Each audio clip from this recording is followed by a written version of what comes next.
논술로 만나는 우리 역사 8권. 신라는 왜 불교를 받아들였을까?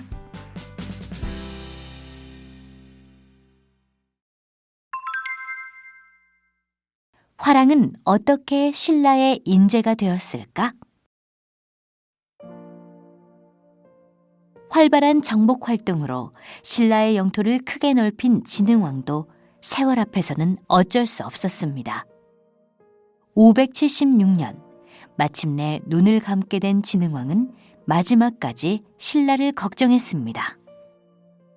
내가 살아있는 동안에 삼국 통일을 이루고 싶었는데 이제는 힘들 것 같구나.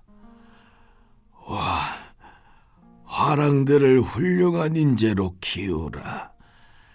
그래서 내가 못다 이룬 삼국 통일의 꿈을 이루게 하라. 진흥왕은 힘겹게 유언을 남기고 숨을 거두었습니다. 진흥왕의 유언대로 신라는 어린 화랑들의 훈련에 더욱더 힘을 쏟았습니다. 화랑, 꽃처럼 아름다운 남성이란 이름처럼 화랑은 모두 진골귀족 출신으로 신분이 높고 용모가 단정하며 품행이 바른 젊은이들이었습니다. 너희는 항상 신라의 화랑이라는 자부심을 가져야 할 것이며 나라를 위해서는 한치도 물러섬이 없어야 한다. 우리 신라가 삼국 통일을 이루는 그날까지 조금도 수련을 게을리해서는 안 된다. 화랑은 깊은 산과 계곡을 돌아다니며 무예를 닦는 데 힘썼습니다. 하루에 100여 발의 화살을 쏘고 수천 번 칼을 휘둘렀습니다. 얍! 헛! 자! 힛! 화랑은 무예뿐만 아니라 정신수련도 중요하게 생각했습니다. 얼음처럼 차가운 계곡물에 들어가 정신을 가다듬기도 하고 책도 많이 읽었습니다. 특히 승려 원광법사가 지은 세속옥에는 화랑이라면 반드시 지켜야 할 가르침이었습니다. 첫째는 충성으로서 임금을 섬기는 일이요. 둘째는 효도로서 어버이를 섬기는 일이요. 셋째는 살아있는 것을 함부로 죽이지 말 것이요. 넷째는 전쟁에 나아가서 물러서지 않는 것이요. 다섯째는 친구를 사귀되 믿음으로 사귀는 것이다. 화랑은 이 5가지 가르침을 가슴 깊이 새기고 수련을 거듭하였습니다. 그렇게 화랑은 신라의 든든한 인재로 성장해 간 것입니다.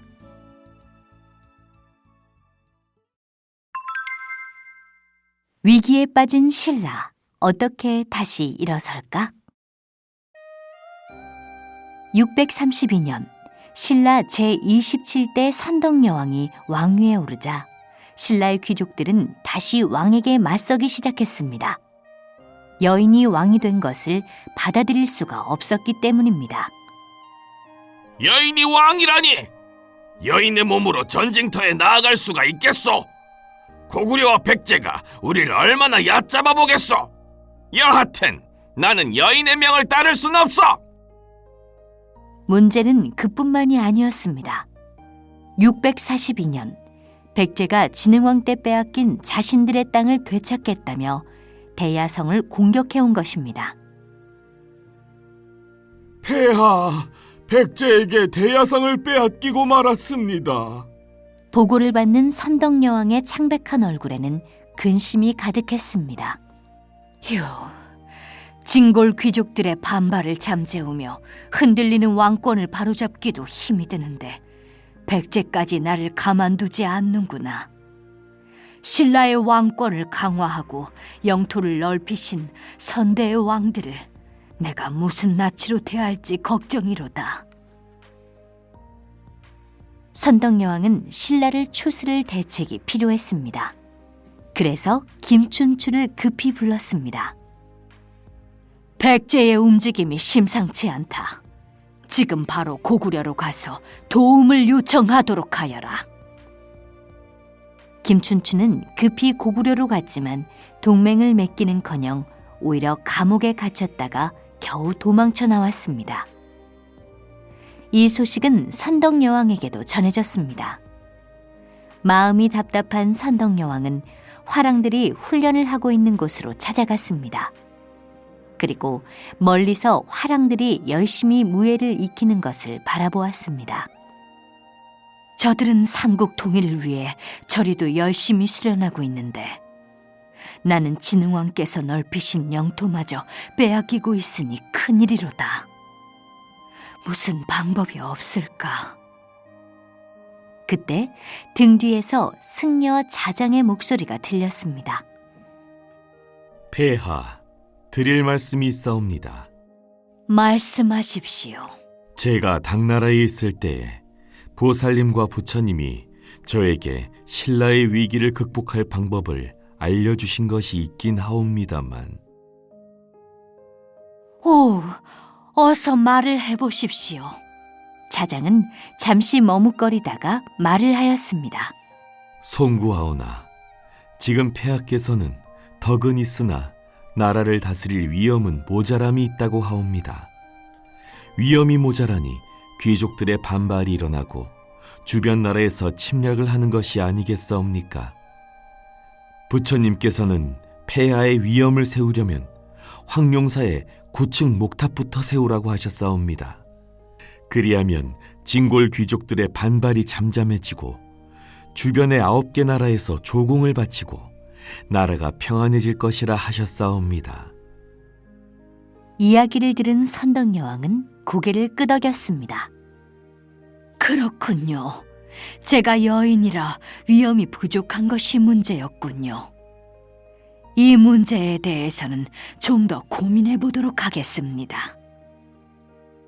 홀로 남은 선덕여왕은 곰곰이 생각해 보았습니다. 정말 탑을 세우면 되는 것일까? 폐하, 여기 계셨사옵니까? 김춘추와 화랑 김유신이 찾아왔습니다. 오, 춘추공과 유신랑이구려. 무슨 일이 있어?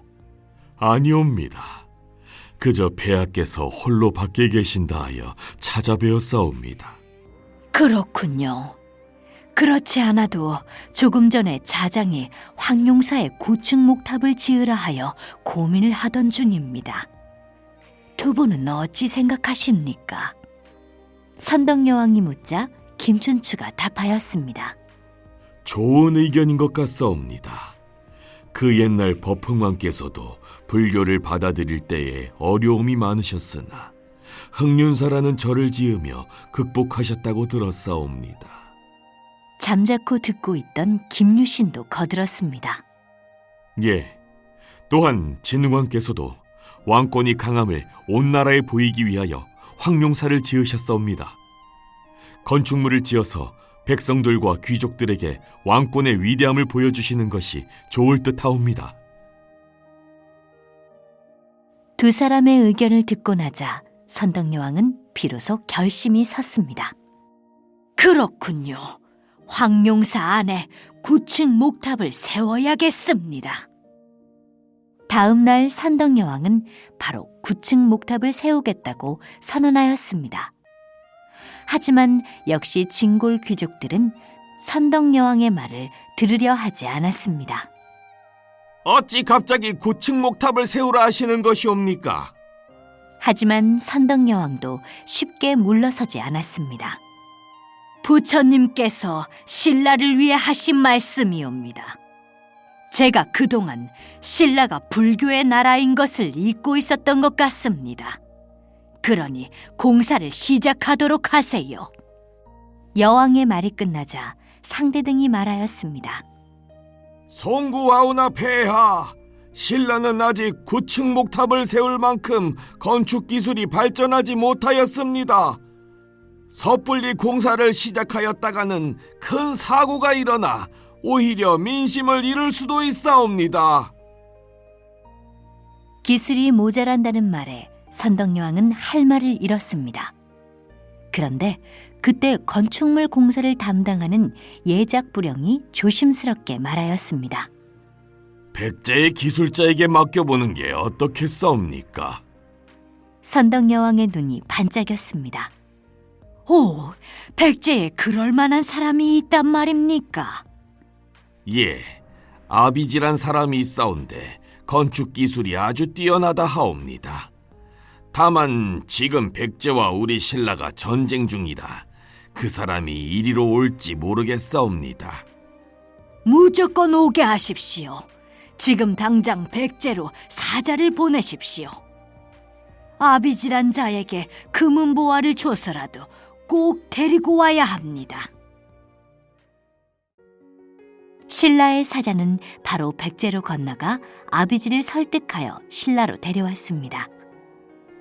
시간이 흐르고 드디어 80m 높이의 황룡사 9층 목탑이 완성되었습니다. 선덕여왕은 웅장한 9층 목탑의 꼭대기에 올라갔습니다. 그리고 눈앞에 펼쳐진 서라벌을 바라보며 다짐했습니다. 9층 목탑이 완성된 이후 거짓말처럼 나라가 안정되고 있어. 잠시 휘청거렸지만 삼국 통일도 이제 그리 멀지만은 않아.